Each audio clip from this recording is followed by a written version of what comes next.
भगवदानंद का जो तारतम्य वर्णन करते हैं शास्त्र हमारे, पहली बात तो ये कहते हैं कि कोई भी कुछ भी करता है तो अपने सुख के लिए करता है, हमें सुख प्राप्त हो इसलिए, वो किसी और के लिए नहीं करता। नावा अरे पत्यु कामाय पति प्रियो भवति, आत्मनस्तु कामाय पति प्रियो भवति, नावा अरे जायायै कामाय जाया प्रिया भवति, आत्मनस्तु कामाय जाया प्रिया भवति। उपनिषद अर्थात वेद ऐसा कहते हैं, यहां परस्पर जो प्रीति है वो अपने सुख के लिए है, कोई किसी के सुख के लिए प्यार नहीं करता। अपने सुख के लिए ही सब जीव प्यार करते हैं, सब क्रियाएं करते हैं, सब विचर रहे हैं केवल अपने सुख के लिए। नावा अरे जायायै कामाय जाया प्रिया भवति, आत्मनस्तु कामाय जाया प्रिया भवति। इसी तरह से जो पुत्र वित्त जो भी सुख है वो अपने सुख के लिए है। हमें सुख मिलता है इसलिए हमें पुत्र प्रिय है, पुत्री प्रिय है, धन प्रिय है, मकान प्रिय है, हमें सुख मिलता है। जिस दिन हमें सुख मिलना बंद हो गया हमारा प्यार कहीं नहीं रह जाएगा। अब ये सुख का तारतम्य देखना है कि वास्तविक क्या इनमें सुख है। देखो यहां कह रहे हैं नावा अरे पत्यु कामाय पति प्रियो भवति, पति प्रिय नहीं है, पति से कामना की पूर्ति होती इसलिए प्रिय है। ऐसे कितने उदाहरण हैं, पुत्र के लिए, पत्नी के लिए, माता पिता के लिए, अलग अलग संबंधों में। हमारा शास्त्र कहता है हम केवल सुख से प्यार करते हैं, सुख से, अपने सुख से।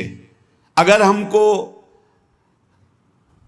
दुख का संबंध दिखाई देने लगे तो सब संबंध छोड़ दें, और सुख है नहीं, केवल सुख की छाया में फंसा करके ये माया हमें बांधे हुए है।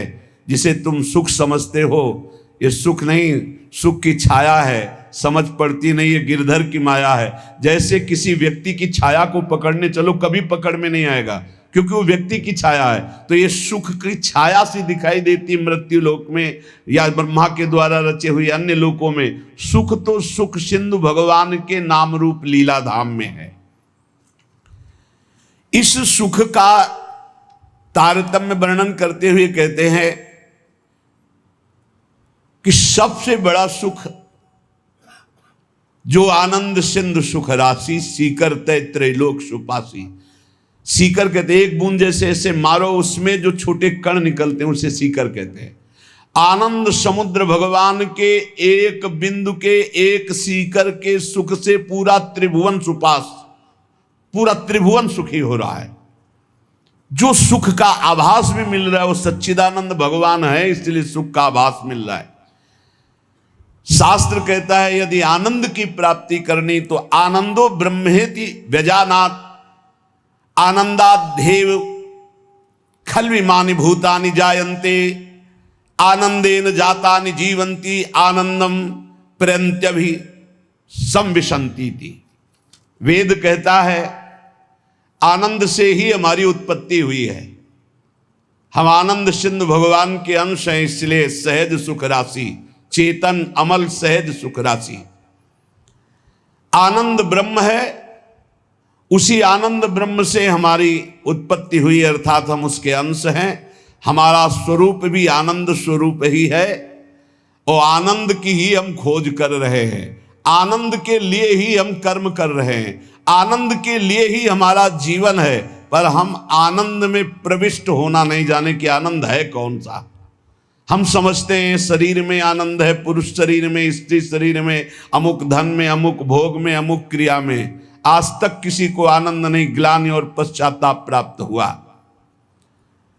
आनंदम ब्रह्मणो विद्वान न बिभेति कुतश्चन, आनंदो ब्रह्मेति वजानात्। जो परमात्मा है, योगी जन जिसे परमात्मा कहते हैं, ज्ञानी जन जिसे ब्रह्म कहते हैं, भक्त जन जिन्हें भगवान कहते हैं, प्रेमी जन जिन्हें लाडले कहते हैं, वो आनंद स्वरूप हैं। वो सुख समुद्र हैं। भयग्रस्त प्राणी जब तक इनकी शरण में नहीं आएगा तब तक कुछ भी कर ले वो आनंद को प्राप्त नहीं हो सकता। हमारा सब जगने से लेकर सोने तक और बाल्यावस्था से लेकर के वृद्धावस्था तक और जन्मने से लेकर मरने तक एक ही चेष्टा है कि मुझे आनंद मिल जाए, क्योंकि हम आनंद के अंश है, आनंद की खोज कर रहे हैं। यदि तत् सुकृतम रसो वैशः रसम हृवायम लब्ध्वानंदी भवतु। वो परमात्मा स्वयं रूप तत्व रूप है, पूर्ण रस स्वरूप है, और जो इस रस स्वरूप परमात्मा को जान लेता है वो ब्रह्मानंद में डूब जाता है, वो आनंदमय हो जाता है। हम आनंद की खोज कर रहे हैं भोगों में, वो वेद शास्त्र पुराण ऋषि मुनि क्या कह रहे हैं कि आनंद स्वरूप परमात्मा है, और जो उस परमात्मा रस स्वरूप परमात्मा का अनुभव कर लेता है, जान लेता है, वही आनंद को प्राप्त होता है। देखो, आनंद का तारतम्य बतलाते हुए श्रुति कहती है, इस मृत्यु लोक में युवावस्था हो, जवान शरीर हो, श्रेष्ठ आचरण हो, वैदिक सिद्धांतों को जानने वाला हो, अपने इंद्रियों के शासन में कुशल हो, सफल कर्मण्यता हो, शरीर में कोई रोग न हो, बड़ा सुंदर हो, बलवान हो, खूब सुदृढ़ शरीर हो, धन संपत्ति हो, मनमानी भोगानंद प्राप्त करने के लिए सुंदर हर वस्तु उसके पास हो, सुंदर स्त्री, वैभव, हर सब कुछ। इसे कहते हैं एक मानुषानंद मृत्यु लोक का। सुनते जाना, इसे कहते हैं मानुषानंद। और जब कोई उत्तम कर्म करता है, शुभ कर्म करता है, तो उत्तम कर्म करके वो गंधर्व योनि को प्राप्त होता है, उसको मनुष्य गंधर्व कहते हैं। इस मनुष्य गंधर्व को मानुषानंद से 100 गुना बढ़कर आनंद प्राप्त होता है। मानुषानंद समझा? वैदिक सिद्धांत को जानने वाला, युवावस्था, सुंदर शरीर, रोग रहित और अपार धन संपत्ति, सुंदरियां, सब सुख मृत्यु लोक का। कोई सुख ऐसा नहीं कि इसके पास ना हो, उसे कहते हैं मानुषानंद। उस मानुषानंद से उत्तम कर्म करके जो गंधर्व योनि को प्राप्त हुआ उसे मनुष्य गंधर्व कहते हैं। उस मानुष गंधर्व को मानुषानंद से 100 गुना बढ़कर सुख मिलता है, मानुष गंधर्व को। और उस मनुष्य गंधर्व के आनंद से 100 गुना बढ़कर के देव गंधर्व, जो देवता गंधर्व रूप में ये साधन करके गंधर्व बना, 100 गुना मानुषानंद से बढ़कर। और उस मनुष्य गंधर्व से देव गंधर्व को 100 गुना बढ़कर के ये देव जाति स्वयं प्रकट हुए गंधर्व योनि में। इस आनंद का 100 गुना आनंद बढ़ करके पितृलोक में जो वास करते हैं, पितरों को, उनसे 100 गुना आनंद जो स्मृति शास्त्रोक्त कर्मों का आचरण करके, यज्ञ आदि करके उसके फलस्वरूप देवता बने, उन्हें अजानज देवता कहते हैं। पितरों से 100 गुना आनंद बढ़ करके अजानज देवता को प्राप्त होता है। और अजानज देवता से बढ़कर 100 गुना देवताओं को आनंद प्राप्त होता है, जो देव योनि में सीधे प्रकट हुए हैं। इनका 100 गुना आनंद बढ़ करके वसु को प्राप्त होता है। देवताओं से भी 100 गुना बढ़कर आनंद वसु को, वसु से भी 100 गुना आदित्यों को, नित्य देवता।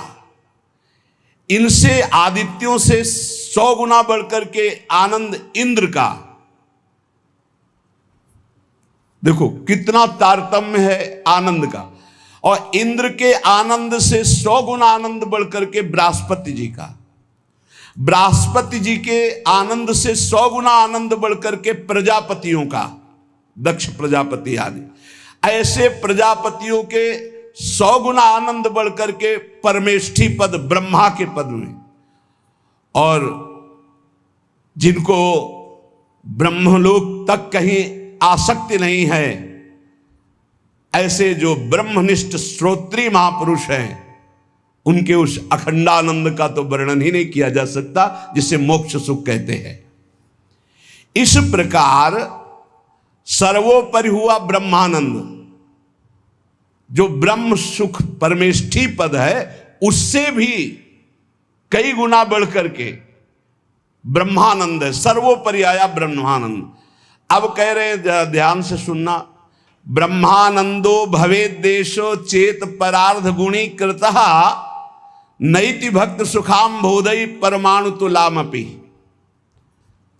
परार्ध कहते हैं एक के ऊपर 17 शून्य लगावे, एक लिखे और 17 शून्य लगावे तो जो संख्या बनती है उसे परार्ध कहते हैं।